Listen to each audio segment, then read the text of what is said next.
Mani sauc fizioterapeite Dāņa Streča, Mediārs Plus.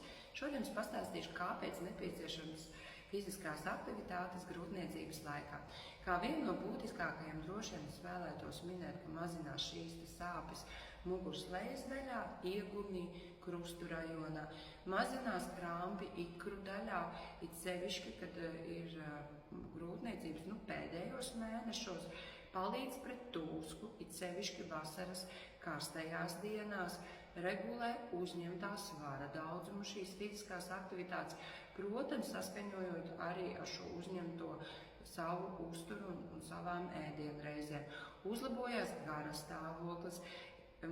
Šeit noteikti varētu pieminēt arī, ka sevišķi tās, kuras strādā birojos, mazinās šīs stresa situācijas un iespējams arī krīzes situācijas, ka noteiktajos brīžos uzlabojās miega kvalitāte.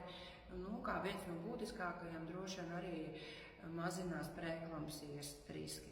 Tāpēc es iesaku nodarboties ar fiziskām aktivitātēm visu grūtniecības laiku.